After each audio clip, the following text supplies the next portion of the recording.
2025년 1월 미국 대통령이 공개석상에서 그린란드는 미국 안보의 필수이며 덴마크와 그린란드가 응하지 않으면 군사 옵션도 배제하지 않는다는 취지의 발언을 내놓았습니다.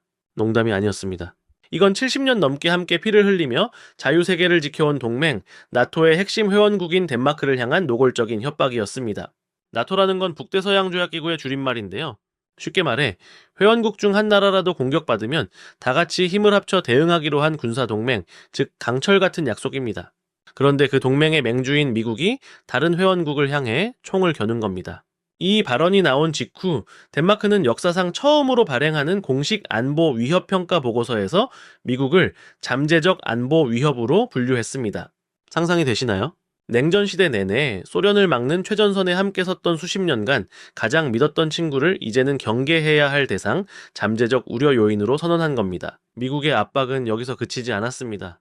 며칠 뒤 미국 대통령은 루이지아나 주지사를 그린란드 문제 해결을 위한 대통령 특사로 임명했습니다. 왜 하필 루이지애나 주지사였을까요? 일부에서는 1803년 미국이 프랑스로부터 광활한 루이지아나 영토를 사들였던 역사를 상기시키려 했다는 해석입니다. 유리는 돈으로 영토를 사본 경험이 있는 나라다라는 메시지를 노골적으로 던졌다는 겁니다. 덴마크는 즉각 자국 주재 미국 대사를 초치해 강력히 항의했습니다. 초치라는 건 외교적으로 쓸 수 있는 매우 강력한 항의의 표시입니다. 이리 와서 해명 좀 해보시오 라고 부르는 거죠.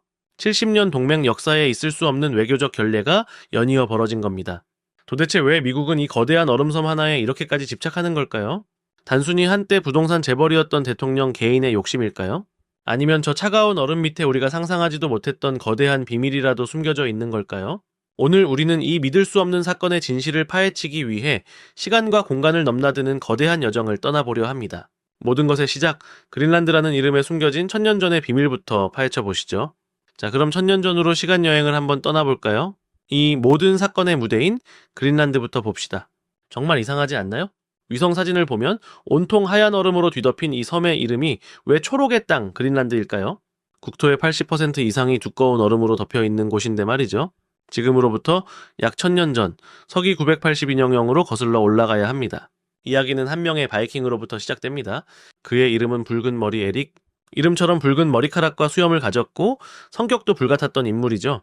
그는 살인죄를 저지르고 고향인 아이슬란드에서 추방당하는 신세가 됩니다. 망망대해로 쫓겨난 에릭은 무작정 배를 서쪽으로 몰았습니다. 며칠을 항해했을까요? 그의 눈앞에 거대한 미지의 섬이 나타납니다. 바로 그린란드였죠. 3년간의 추방 기간 동안 그는 아무도 살지 않는 이 섬의 해안을 샅샅이 탐험했습니다. 추방 기간이 끝나고 아이슬란드로 돌아온 에릭의 머릿속은 온통 서쪽에서 발견한 새로운 땅으로 가득했습니다. 그는 결심합니다. 사람들을 모아 저 거대한 땅에 새로운 정착촌을 건설하기로요. 그런데 문제가 있었습니다. 누가 이 춥고 척박한 얼음의 땅으로 가려고 할까요? 바로 이때 에릭은 인류 역사에 길이 남을 기가 막힌 마케팅 전략을 떠올립니다. 요즘 말로 하면은 일종의 과대 광고 혹은 부동산 사기라고 할 수 있겠네요. 그는 척박한 얼음 땅에 희망과 환상을 불어넣는 이름을 붙입니다. 바로 초록의 땅, 그린란드라고 말이죠. 사람들이 이 이름만 듣고도 풍요로운 땅을 상상하며 이주하고 싶게끔 만든 겁니다. 과연 이 과대 광고는 성공했을까요? 네. 대성공이었습니다. 에릭의 이야기에 매료된 수많은 사람들이 그를 따라 위험한 항해에 나섰고 한때 그린란드 남부에는 약 2,500명에 가까운 바이킹들이 소와 양을 키우며 유럽식 생활을 이어갔습니다. 하지만 이들의 번영은 영원하지 않았습니다. 15세기 무렵 지구에 소빙하기라는 혹독한 추위가 닥쳐옵니다. 기온이 급격히 떨어지면서 가축을 키울 목초지는 사라졌고 바다의 얼음은 더욱 두꺼워져 유럽과의 교역길마저 끊겼습니다. 혹독한 자연이라는 거대한 악당 앞에서 결국 그린란드의 바이킹들은 역사 속으로 흔적도 없이 사라지고 맙니다. 그렇게 수백 년간 잊혔던 땅에 다시 깃발을 꽂은 것은 덴마크였습니다. 1721년 덴마크의 선교사들이 들어오면서 식민 지배가 시작되었고 이 관계는 20세기까지 이어졌죠. 이 땅의 후예들은 결코 굴복하지 않았습니다. 오랜 투쟁 끝에 2009년 그린란드는 마침내 국방과 외교를 제외한 모든 분야에서 막강한 자치권을 획득하게 됩니다. 가장 중요한 것은 바로 땅속에 묻힌 모든 천연자원에 대한 완전한 통제권을 갖게 되었다는 사실입니다. 천년 전 한 바이킹의 사기극으로 탄생한 이름, 그리고 수백 년간 이어진 혹독한 자연과의 싸움과 식민 지배의 역사. 이 모든 것이 오늘날 그린란드인들의 뼛속 깊이 새겨진 강인한 정체성과 독립에 대한 뜨거운 열망의 뿌리가 된 것입니다.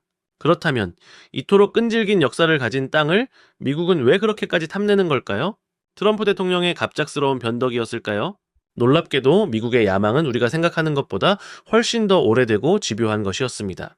트럼프 대통령의 그린란드 매입 발언은 그냥 한번 찔러본 즉흥적인 생각이 아닙니다. 미국의 그린란드에 대한 야망은 무려 150년 이상 이어진 아주 집요하고 일관된 국가 전략의 연장선입니다.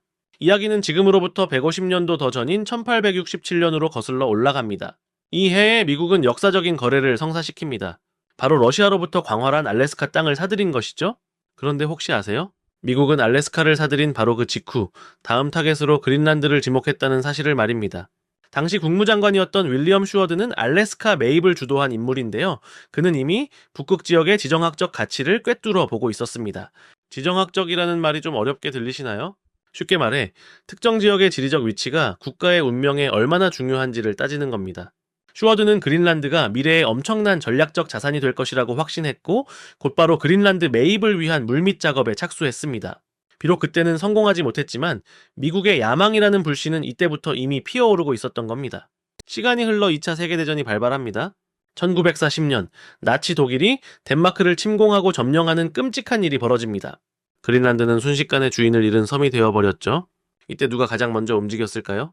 맞습니다. 바로 미국이었습니다. 미국은 나치로부터 섬을 보호한다는 명분을 내세우며 그린란드에 군대를 파견합니다. 물론 나치의 위협을 막는다는 목적도 있었지만 동시에 북대서양의 제해권을 장악하고 유럽으로 향하는 길목을 확보하려는 미국의 큰 그림이 있었던 것이죠. 전쟁이 끝나고 세상은 새로운 대결 구도로 재편됩니다. 바로 미국을 중심으로 한 자유진영과 소련을 중심으로 한 공산진영이 맞서는 냉전시대가 시작된 겁니다. 냉전이라는 건 총과 칼 대신 이념과 체제로 싸우는 차가운 전쟁이라는 뜻이죠.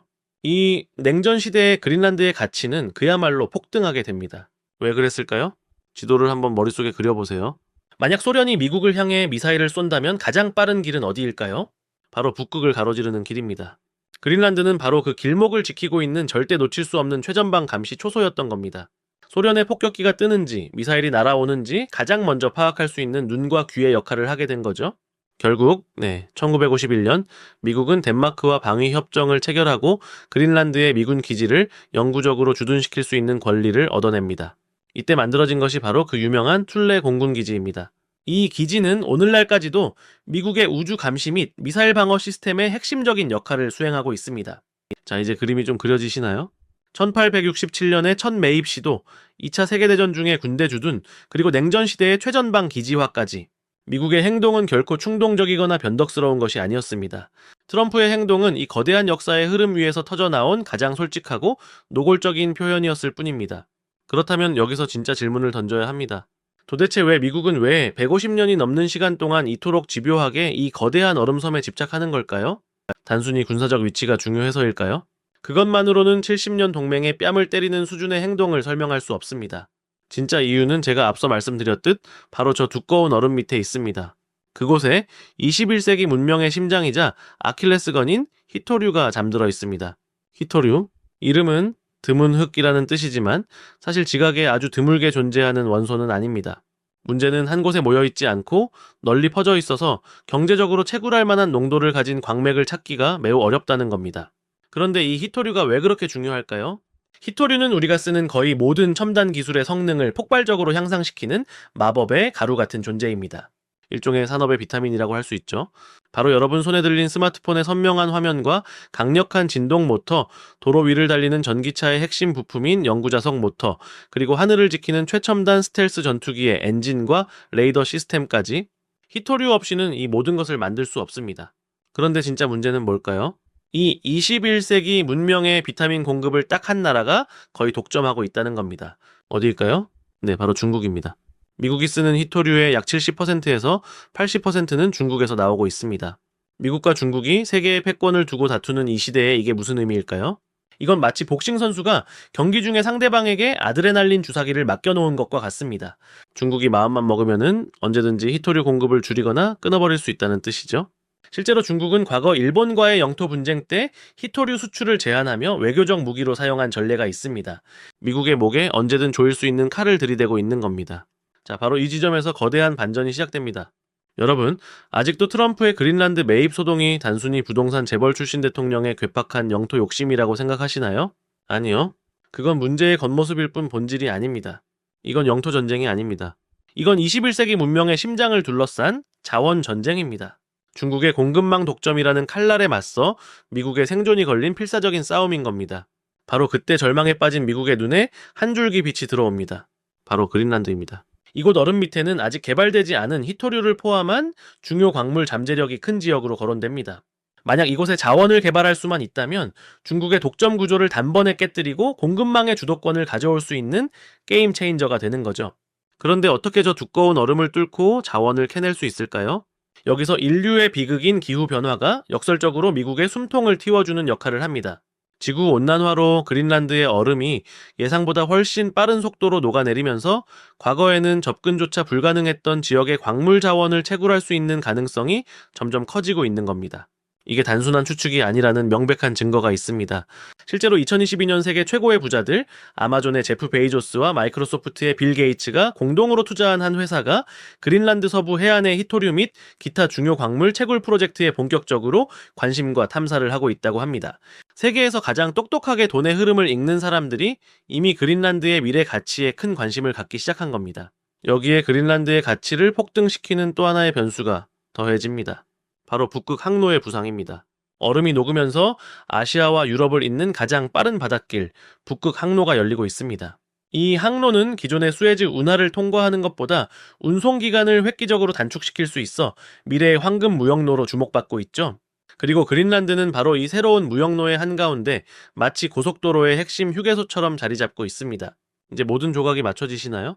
미국의 150년 묵은 야망, 트럼프의 노골적인 땅 사겠다는 외침은 단순히 미치광이의 허언이 아니었습니다. 그것은 첨단 기술의 비타민을 독점한 중국을 향해 너희의 무기는 더 이상 통하지 않을 것이다 라고 외치는 선전포고였던 셈입니다. 하지만 과연 이 게임이 미국의 뜻대로 흘러갈까요? 미국이 이렇게 동맹인 덴마크까지 위협하며 그린란드를 손에 넣으려 할 때 이 모든 상황을 뒤에서 지켜보며 조용히 미소 짓고 있는 진짜 승자는 혹시 따로 있지 않을까요? 미국과 유럽의 균열을 파고드는 또 다른 그림자가 이미 북극의 얼음 위로 길게 드리워지고 있었습니다. 자, 미국이 동맹인 덴마크까지 압박하며 그린란드의 희토류를 손에 넣으려 한다는 사실까지 우리는 확인했습니다. 마치 체스판의 모든 말을 움직여서라도 반드시 승리하려는 필사적인 플레이어처럼 보이죠. 이 판을 잘만 이끌면 미국은 중국의 자원 독점을 깨고 21세기 기술 패권 경쟁에서 결정적인 우위를 점할 수 있을 겁니다. 하지만 과연 이 게임이 미국의 뜻대로 순조롭게 흘러갈까요? 혹시 무대 위에서 싸우는 선수들에게만 집중하느라 객석맨 뒷줄에 앉아 조용히 박수를 치며 미소 짓고 있는 진짜 승자를 우리가 놓치고 있는 건 아닐까요? 미국과 유럽의 70년 동맹에 균열이 생기는 이 상황을 누구보다 방이는 세력은 있었습니다. 바로 중국과 러시아입니다. 먼저 중국의 움직임부터 볼까요? 중국은 미국처럼 노골적으로 땅을 팔아라 라고 말하지 않습니다. 훨씬 더 세련되고 어쩌면 더 무서운 방식으로 접근합니다. 중국의 전략은 바로 빙상 실크로드라는 거대한 계획 안에 숨어 있습니다. 빙상 실크로드가 뭐냐고요? 쉽게 말해 북극해가 녹아서 열리는 새로운 바닷길을 중국 중심의 경제 벨트로 만들겠다는 야심찬 구상입니다. 그런데 이 새로운 길목의 가장 중요한 위치에 바로 그린란드가 있죠. 중국은 이 길을 장악하기 위해 그린란드에 막대한 투자를 제안하며 영향력을 키우려 했습니다. 실제로 몇 년 전 중국은 그린란드의 공항 건설에 자금을 지원하겠다고 나섰습니다. 생각해보세요. 만약 이게 성사되었다면 무슨 일이 벌어졌을까요? 그린란드의 핵심 기반 시설을 중국 자본이 통제하게 되는 겁니다. 겉으로는 경제 협력이지만 사실상 북극의 심장부에 중국의 전략적 발판이 마련되는 셈이죠. 이 시도는 미국의 강력한 견제로 무산되긴 했지만 중국의 의도를 명확하게 보여준 사건이었습니다. 미국이 문을 발로 뻥 차고 들어오는 강도 같다면 중국은 아주 값비싼 선물을 들고 와서 도와드릴 일 없나요? 라고 묻는 신사처럼 접근합니다. 그린란드 입장에선 누구의 손을 잡고 싶을까요? 강압적인 미국보다는 경제적 파트너를 자처하는 중국의 제안이 훨씬 매력적으로 들릴 수 있습니다. 러시아는 또 어떻습니까? 러시아는 중국과는 또 다른 방식으로 움직입니다. 바로 힘입니다. 냉전이 끝난 후 유령 도시처럼 버려졌던 북극의 옛 소련 시절 군사기지들을 다시 열고 있습니다. 최첨단 레이더 시스템을 설치하고 핵 추진 쇄빙선을 배치하고 심지어 북극 환경에 특화된 신무기까지 개발하며 이 지역을 거대한 군사 요새로 만들고 있습니다. 북극 항로의 주도권을 무력으로라도 확실히 장악하겠다는 의지를 노골적으로 드러내는 겁니다. 자, 바로 이 지점에서 우리는 이 판의 본질을 완전히 다시 봐야 합니다. 여러분, 이 갈등의 최대 수혜자는 과연 미국일까요? 그린란드의 희토류를 얻기 위해 동맹과의 관계까지 망가뜨리는 미국이 정말 최후의 승자가 될 수 있을까요? 아닙니다. 오히려 정반대일 수 있습니다.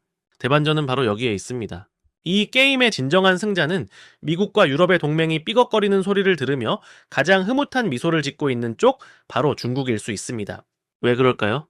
미국의 강압적인 태도는 덴마크를 비롯한 유럽 동맹국들에게 깊은 불신과 반감을 심어줬습니다. 가장 믿었던 친구가 저렇게 돌변할 수 있구나 라는 배신감은 쉽게 사라지지 않죠. 이렇게 미국과 유럽 사이에 틈이 벌어질수록 중국에게는 더 많은 공간이 생깁니다. 중국은 이 균열을 파고들어 유럽 국가들에게 개별적으로 접근할 수 있습니다. 미국은 저렇게 일방적이지만 우리는 당신들의 의견을 존중하는 파트너가 될 수 있다라고 속삭이면서 말이죠. 특히 그린란드에게는 더욱 그렇습니다. 그린란드가 덴마크로부터 경제적 자립을 이루려면 희토류 같은 자원을 개발해야 하는데 여기에는 천문학적인 돈과 기술, 즉 인프라 투자가 필요합니다. 그런데 서방 기업들은 환경 문제나 사업적 불확실성 때문에 투자를 망설이는 경우가 많습니다. 바로 그 빈자리를 누가 채울 수 있을까요? 막대한 자본과 국가적 의지를 가진 중국입니다. 중국은 그린란드에 우리가 당신들의 경제적 독립을 도와주겠다는 거부하기 힘든 제안을 할 수 있는 유일한 플레이어일지도 모릅니다.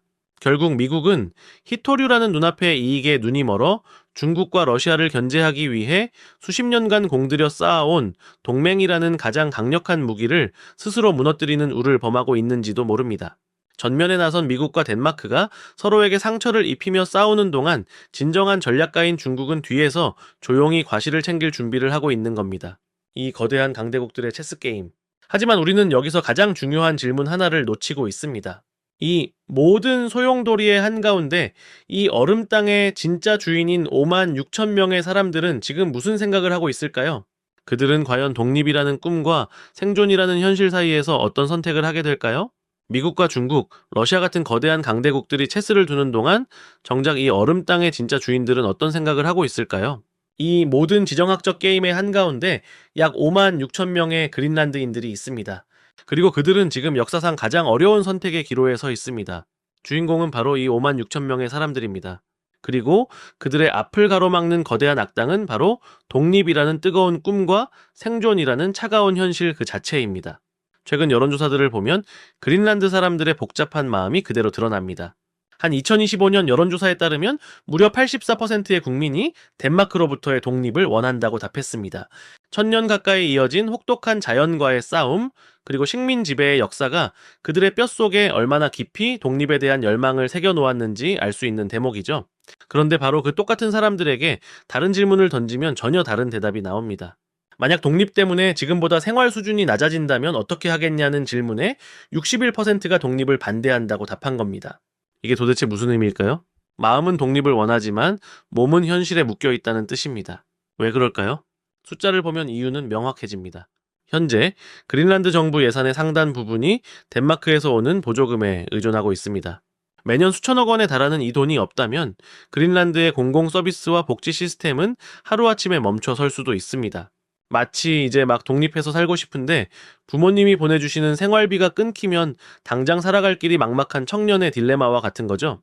이 딜레마를 해결할 유일한 열쇠는 바로 경제적 자립입니다. 그리고 그 가능성은 바로 저 두꺼운 얼음 밑 희토류에 잠들어 있습니다. 희토류 채굴에 성공하기만 한다면 덴마크의 보조금 없이도 스스로 살아갈 수 있는 돈을 벌 수 있게 됩니다. 독립이라는 꿈이 드디어 현실이 될 수 있는 거죠.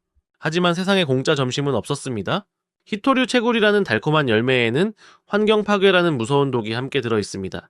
희토류를 채굴하고 정제하는 과정에서는 막대한 양의 독성 물질과 방사성 폐기물이 나올 수밖에 없습니다. 이게 얼마나 잔인한 딜레마인지 아시겠어요? 기후변화로 매년 수백억 톤의 얼음이 녹아내리는 땅, 바로 그 기후변화의 최전선에서 고통받고 있는 사람들이 자신들의 생존을 위해 바로 그 환경을 파괴해야 할지도 모르는 상황에 놓인 겁니다. 데이터를 보면 그린란드는 현재 해마다 수백 기가톤 규모의 얼음을 잃고 있다고 합니다. 이런 땅에서 환경 보전과 경제 발전 중 대체 무엇을 선택해야 할까요? 미국의 거센 압박은 역설적으로 그린란드인들의 독립 의지를 더욱 불태우고 있습니다. 우리는 팔려고 내놓은 물건이 아니다라는 목소리가 점점 더 커지고 있죠. 하지만 동시에 미국과 중국, 러시아라는 거대한 고래들 사이에서 어떻게 살아남아야 할지에 대한 깊은 고민을 안겨주고 있습니다. 이런 복잡한 속내는 최근 선거 결과에서도 명확히 드러났습니다. 가장 최근 선거에서는 독립에 대해 신중하고 점진적인 접근을 주장하는 정당이 승리했습니다. 독립을 원하지만 서두르다가 모든 것을 잃을 수는 없다는 현실적인 고민이 투표에 반영된 겁니다. 5만 6천 명의 사람들. 그들은 지금 독립이라는 가슴 뛰는 꿈과 생존이라는 냉정한 현실 사이에서 위태로운 줄타기를 하고 있습니다. 과연 이들은 어떤 길을 선택하게 될까요? 그리고 이들을 둘러싼 강대국들의 폭풍 속에서 북극의 평화를 지킬 제3의 길은 과연 존재하기는 하는 걸까요? 트럼프의 폭탄 선언 이후 그린란드를 둘러싼 국제 정세는 한 치 앞을 내다볼 수 없는 짙은 안개 속입니다. 미국과 덴마크는 대화 채널을 열었지만 돌아온 것은 근본적인 의견 차이가 존재한다는 차가운 확인뿐이었습니다. 미국은 물러설 생각이 없고 덴마크는 주권을 포기할 생각이 전혀 없어서 그야말로 평행선을 달리는 상황이죠. 이 숨 막히는 위기 속에서 유럽은 서서히 결속을 다지고 있습니다. 프랑스, 독일을 포함한 유럽 7개국은 그린란드는 그곳의 주민들에게 속해 있다는 공동 성명을 발표하며 덴마크에 대한 강력한 지지를 보냈습니다. 일부 유럽 국가들은 그린란드에 소규모 병력을 보내 공동 훈련을 실시하는 등 북극 안보는 나토 동맹 전체가 함께 지키는 것이라는 메시지를 행동으로 보여주기 시작했습니다. 그렇다면 이 거대한 폭풍 속에서 일방적인 힘의 논리가 아닌 대화와 협력으로 북극의 평화를 지킬 제3의 길은 과연 없는 걸까요? 다행히 전문가들은 몇 가지 가능한 길을 제시합니다. 첫 번째 열쇠는 바로 북극 이사회 같은 다자주의 협력의 틀을 강화하는 것입니다. 북극 이사회라는 게 좀 생소하시죠? 쉽게 말해 캐나다, 덴마크, 러시아, 미국 등 북극의 영토를 가진 8가의 나라가 모여 북극의 환경 보호나 지속 가능한 개발 같은 공동의 문제를 논의하는 일종의 북극판 동네 반상회입니다. 물론 군사나 안보 문제는 다루지 않는다는 명확한 한계가 있고 최근 국제 정세 때문에 활동이 위축되기도 했지만 이곳은 여전히 북극의 모든 핵심 국가들이 한 테이블에 앉는 유일한 대화의 장입니다. 강대국 중 한 나라가 일방적으로 힘자랑을 하려 할 때 다른 나라들이 함께 모여 잠깐만요, 이건 우리 모두의 문제이니 같이 논의합시다 라고 목소리를 낼 수 있는 최소한의 안전장치인 셈이죠. 두 번째 길은 덴마크가 가진 아주 특별한 히든카드에서 찾을 수 있습니다. 바로 유럽연합 회원국이라는 지위입니다. 그린란드는 덴마크의 자치령이기 때문에 이 U는 그린란드를 특별한 파트너로 여기고 있습니다. 미국의 거센 압박과 중국의 막대한 자본 공세 사이에서 이 U는 그린란드에게 든든한 제3의 선택지가 되어줄 수 있습니다. 예를 들어 히토류 개발에 필요한 막대한 자본을 중국 대신 이 U가 투자하고 미국의 안보적 우려에 대해서는 이 U 차원의 공동 안보 보장을 제공하는 방식이죠. 실제로 이 U 집행위원장은 그린란드는 우리를 믿을 수 있다고 말하며 경제적, 정치적 지원을 약속했습니다. 이렇게 되면은 그린란드는 미국과 중국이라는 두 거인 사이에서 어느 한쪽에 끌려가지 않고 스스로의 운명을 결정할 수 있는 전략적 자율성을 확보할 수 있게 됩니다. 마지막으로 가장 근본적인 해법은 국제법의 원칙으로 돌아가는 것입니다. 바로 유엔 해양법 협약입니다. 이건 전 세계 바다의 질서를 정하는 일종의 바다의 헌법이라고 할 수 있는데요. 북극해의 영유권 문제 역시 이 협약에 따라 평화적으로 해결하는 것이 원칙입니다. 어느 나라의 땅과 바다가 어디까지 이어지는지를 과학적인 데이터에 근거해 판단하고 분쟁이 생기면 법적인 절차를 통해 해결하자는 합의죠. 러시아, 캐나다, 덴마크 등 대부분의 북극 국가들은 이 규칙에 따라 자신들의 권리를 주장하고 있습니다. 힘센 나라가 깃발 먼저 꽂는다고 주인이 되는 15세기가 아니라 국제법이라는 모두의 약속이 존중되는 21세기의 방식이 지켜져야 한다는 겁니다. 결국 그린란드의 미래는 단순히 한 섬의 문제가 아닙니다. 이곳은 기후변화라는 거대한 재앙, 히토류라는 미래산업의 심장을 둘러싼 자원 전쟁, 그리고 미국과 중국, 러시아가 벌이는 강대국 경쟁이 정면으로 충돌하는 21세기 국제질서의 가장 뜨거운 시험대입니다. 과연 우리는 이 시험대 위에서 힘의 논리가 아닌 국제법과 주권 존중의 원칙이 승리하는 것을 볼 수 있을까요? 1000년 전 한 바이킹이 희망을 담아 초록의 땅이라 이름 붙였던 이 거대한 얼음섬이 우리 인류에게 과연 어떤 미래를 보여주게 될까요?